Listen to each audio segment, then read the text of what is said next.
Tu canal preferido, OSEN TV, presenta el programa Los Grandes Avivadores de la Historia.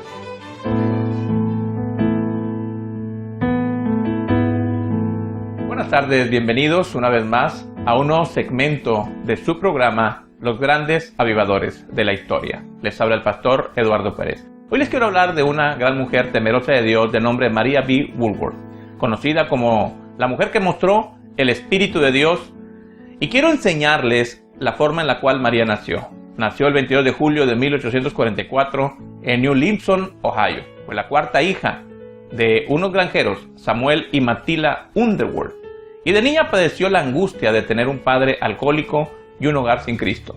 Cuando María tenía 10 años de edad, su padre se convirtió y empezó a asistir a la iglesia y a orar por su familia. A los 13 años de edad, María fue a la iglesia y se conmovió cuando escuchó el mensaje de salvación. Desde ese entonces, ella escuchó el llamado de Dios para servir como predicadora del mensaje de la salvación, pero se convenció a sí misma que esto no podía ser, a menos que se convirtiera en la esposa de un misionero, porque en aquella época las mujeres solas no podían predicar, ni siquiera podían votar. Hoy sabemos que ese fue su primer gran error, porque Dios siempre pasará por encima de todas las circunstancias para cumplir su propósito en aquellos a quienes Él mismo ha llamado. María no pudo continuar sus estudios porque su padre murió y ya tuvo que trabajar para aportar el sostenimiento de la familia. Y en medio de su tribulación, conoció al joven soldado John Woodward, quien regresaba de la guerra civil norteamericana, aún sin ser cristiano. María se casó con él y trabajaron juntos en la granja en medio de penurias y dificultades. Tuvo 6 hijos. De esos 6 hijos, desafortunadamente murieron 5 de ellos, lo cual trajo mucho dolor a su vida. Solamente sobrevivió su hija, Lizzie. En medio de esta vida, María recordaba su llamado a servir al Señor y cada vez lo veía muy lejano de la realidad, como un sueño imposible de cumplir, porque su esposo se resistía y rechazaba lo relacionado con el llamado de ella, y vivía muy amargado. También tenía oposición en la iglesia en la cual se congregaba, porque ahí no aceptaban mujeres en el púlpito. A pesar de la vida miserable que ella estaba viviendo en aquella etapa de su vida, que nada de lo que hacía prosperaba. María nunca renegó de Dios, ni levantó su voz contra el Altísimo, sino que empezó a estudiar con hambre y sed la palabra de Dios y descubrió que el Señor sí usa a las mujeres en su obra. Especialmente se sintió impactada por la profecía de Joel capítulo 2 al ver que Dios usara tanto a hombres como a mujeres, a jóvenes, a niños, también a los ancianos. María se dio cuenta que ya no podía seguir inventando excusas para huir del llamado de Dios. Empezó a tener visiones y a sentir dolor por las almas que se perdían en el infierno. Ella decía que en cada visión que Dios le daba, aprendía tanto de la Biblia como si hubiera pasado muchos años de enseñanza en el seminario bíblico. Dios le dio visiones en las que Jesús le decía: ven y yo iré contigo. También le prometió en una visión que cuando ella predicara, las personas caerían. Todo esto la llevó a rendirse finalmente ante el llamado de Dios y le pidió que le ungiera con el Espíritu Santo. Esto fue el punto decisivo para iniciar su ministerio. Cuando ella le pidió a Dios el bautismo del Espíritu Santo, inmediatamente lo recibió como fuego líquido. Según sus propias palabras, ese fuego siempre la acompañó por el resto de su vida. La primera reunión evangélica que dirigió fue en su propia casa, con sus familiares, y desde ese momento se hizo evidente el poder de Dios sobre su vida, a través de las señales y prodigios que fueron siempre las marcas de su ministerio.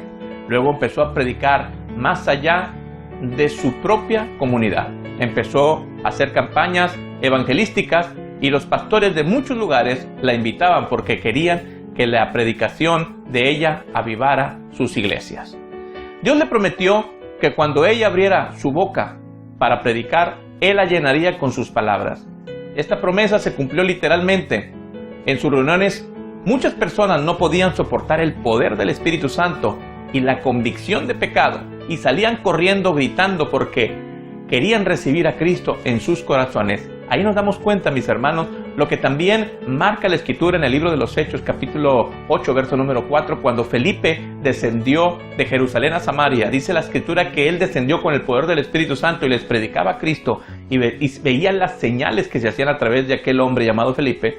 Y vemos cómo el Espíritu Santo llenaba a aquellas personas con el poder de Dios y había muchos, pero muchos milagros que sucedían en la antigua iglesia. Asimismo sucedió en el tiempo de nuestra hermana María. Y vemos que ella disfrutaba de una profunda comunión con Dios.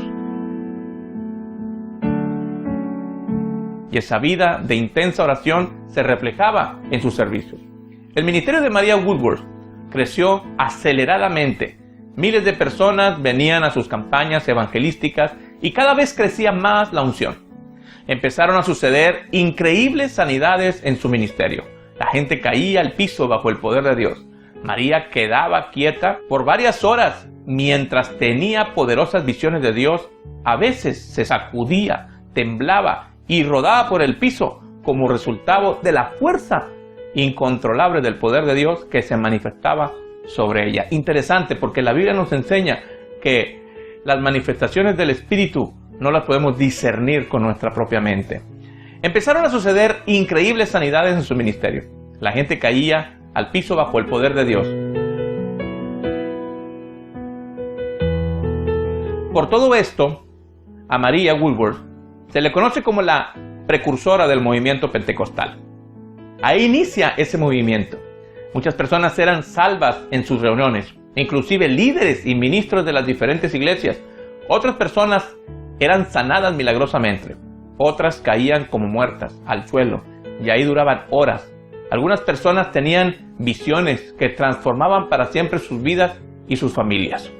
Debido al gran impacto de su ministerio y a las manifestaciones emocionales que se veían en sus cultos, muchos detractores empezaron a ridiculizarla, pero ella no se defendía, sino que continuaba con más fuerza haciendo lo que Dios le había llamado a hacer.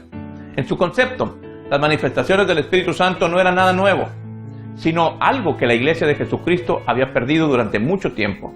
Y respecto a los detractores decía, cuando las personas no comprenden, persiguen. Lo mismo sucede hoy en este tiempo. Como resultado de la persecución, su ministerio creció mucho más. Luego a predicar en reuniones de más de 25,000 personas y sin micrófono. La hermana Ether tenía a muchos misioneros a su favor y a muchos en su contra. Uno de estos últimos era John Alexander Dowie, de quien ya hablamos la semana pasada. Ella estaba en la costa oeste. Dowie se sumó a los que la criticaban y eso atacó públicamente a su evangelismo por trance, diciendo que era un gran engaño. No había otro ministerio, excepto el de María, que se comparaba al suyo, propio en sanidades y en popularidad.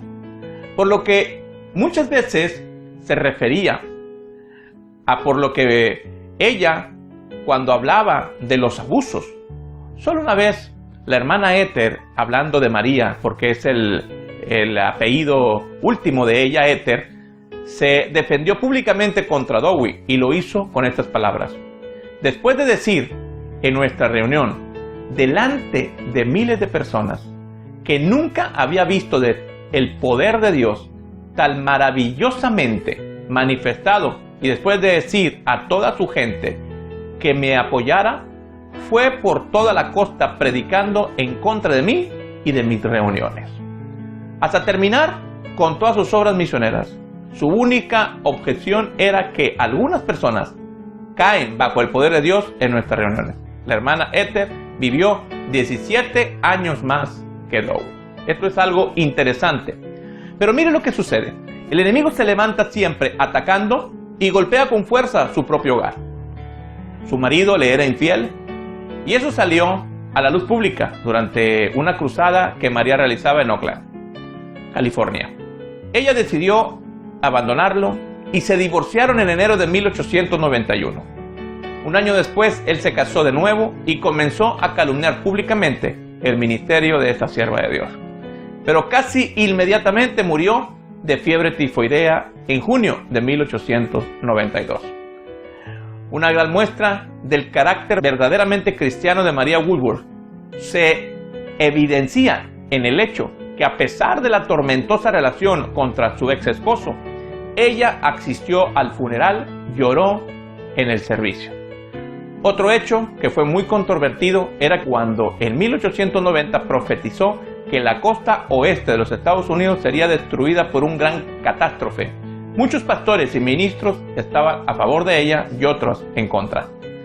Los periódicos sensacionalistas publicaban todos los días diferentes versiones y muchos mentiras, lo cual instigó a personas violentas que eran miembros de pandillas y empezaron a atacar sus servicios de milagros en Oakland. Sin embargo, a pesar de toda burla y el rechazo, su palabra profética se cumplió en 1906, cuando la ciudad de San Francisco sufrió el más grande y terrible terremoto que ha afectado la costa oeste en su historia. 10 años después de su divorcio, conoció a quien se convirtiera en su esposo, Samuel Ether, un cristiano fiel, lleno del Espíritu Santo, con quien se casó en 1902.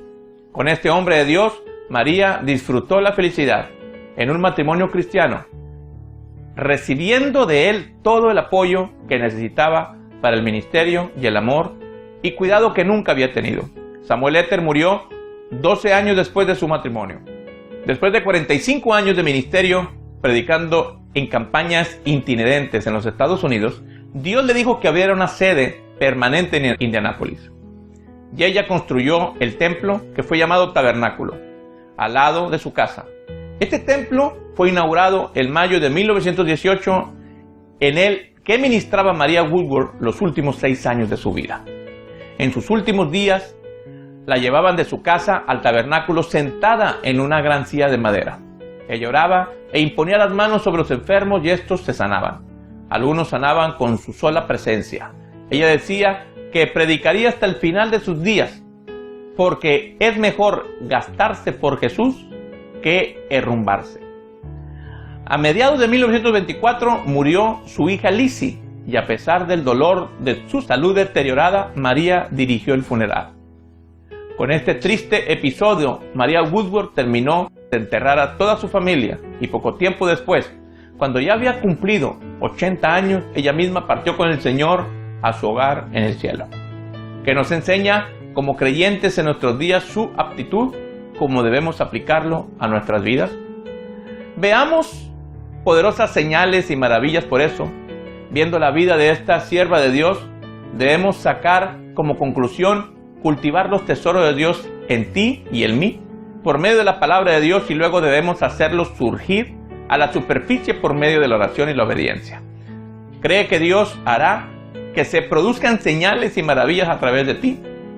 Yo sí creo. No permitamos que los contratiempos nos frustren o sean obstáculos para nuestra vida. Pidámosles al Espíritu Santo que nos ayude a completar la carrera con una victoria completa. No nos detengamos hasta que hayamos terminado. El mundo está esperando la respuesta que tienes dentro de ti. Así es que, mis hermanos, déjame decirte que Dios está expectante para ti. Dios quiere hacer algo extraordinario con tu vida. Yo te invito para que analicemos los grandes avivadores de la historia. Estos hombres de Dios que en la década pasada, en la centuria pasada, vamos a ponerlo así porque estamos hablando de 1800, Dios empieza a levantar una serie de hombres y de mujeres con capacidades extraordinarias para producir avivamientos en los Estados Unidos y en el mundo entero. Así lo quiere hacer Dios también contigo en este tiempo. Yo creo que es el tiempo en que tú y yo nos levantemos y veamos la gran manifestación del Espíritu Santo de una forma de avivamiento para que entendamos lo que el Espíritu de Dios quiere hacer en medio de nosotros. Como quiera, despedir el programa y quiero hacer una oración y quiero invitar a todos ustedes a que nos unamos en oración para que a través de lo que el Espíritu de Dios quiere hacer, tu corazón y tu vida también sea avivada. Quiero orar por ti en esta tarde. Padre, en el nombre de Jesucristo, oro, Señor, para que cada uno de nuestros amigos que hoy nos sintonizan a través de este programa sean tocados por el poder de Dios. Y que también, Señor, ellos reciban la porción de tu Espíritu, para que también de entre ellos, Señor, levantes hombres y mujeres con cualidades y con capacidades sorprendentes para llevar a cabo la tarea que has encomendado a cada uno de nosotros. Los bendigo en el nombre soberano del unigénito Hijo de Dios. En el nombre de Jesús, amén. Hasta la próxima, mis hermanos. Se despide usted, el pastor Eduardo Pérez.